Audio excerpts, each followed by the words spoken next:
Alright, so as demonstrated previously, you can snag artwork from other file libraries if they're open. So if I look and see the libraries, I can see the libraries of any of my other projects that are currently open.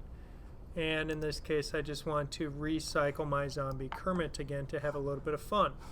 So now that I have my zombie Kermit here, what I can do while I'm animating him, if I go back to properties, is I can grab the pencil tool, and when I have the pencil tool selected, if I go down in my tool properties, I have an option for straighten or smooth. If I use straighten and draw, it tends to give me a lot of pointy corners, and I'm not really a huge fan of what that does, though it might work okay for a zombie walk. Otherwise, when I'm using the pencil tool, I generally will always set it to smooth, which when I do a similar kind of drawing, it smooths out that line and gives me a little smoother kind of curve. Now what I can do is I can draw a line here, draw a shape.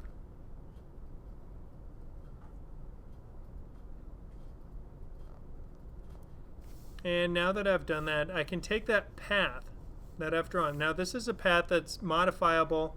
If I use the sub-selection tool, it's like the direct selection tool in Illustrator, so I can see here are the handles or curves as if it is a Bezier curve that I have all the same points that I can work with. I can use the pen tool plus or minus the same as I would in Illustrator. I can use the convert direct tool to adjust curvature of those angles as I see fit until I get the shape that I want. Once I've done that, I'm going to double click on it so it highlights the whole path, and then I'm going to cut that path. Now I'm going to take my zombie Kermit and say create motion tween, and because the path I drew was really long, I'm going to stretch this out a lot, otherwise Flash will be unhappy with me. Past experience has taught me that a path of that shape is not long enough. It's too much information for 24 frames of animation. And now if I click not on Kermit, but if I click in my timeline on what's called the tween span, this is the spot that on my motion tween layer, if I click on this and then select paste using the keyboard command, because I can't using the paste here, this wants to paste an object and that's not going to work.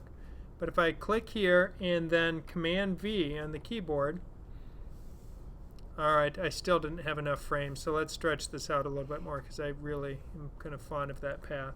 So I'll stretch that out and hit F5, click in this tween span, paste, and now Flash is thinking hard.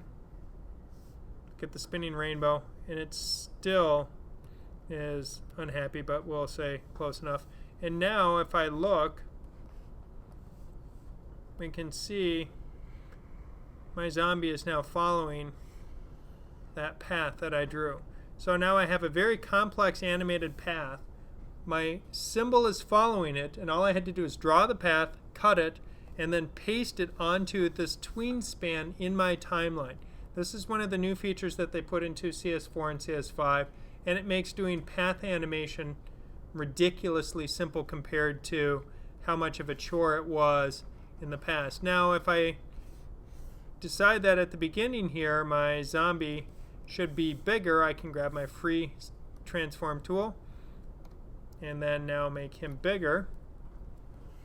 And as we go through, now it decided to leave him bigger through the end. If I go to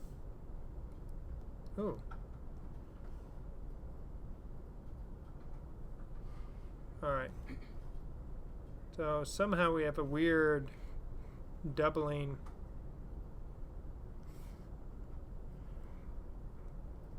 It's now confused on my path. Trying to undo that. Okay, so apparently it decided halfway through it decided to repeat the whole process of it, so it's being a little bit odd, but it's easy enough to get rid of frames. I can highlight.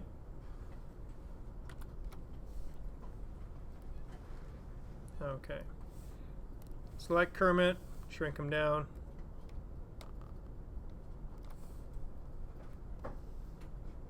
And now we're getting the proper animation, so he's big. And can even... So now we can see he is shrinking down in size. And now that he's also shrunk in size, again we can apply a color effect.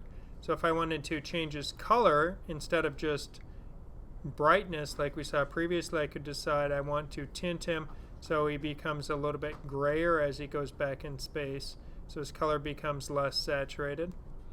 And then I can decide how much of that I want to apply. So we can now see he's changing as he goes. And now, save it and test moving, we can see that my zombie Kermit is now walking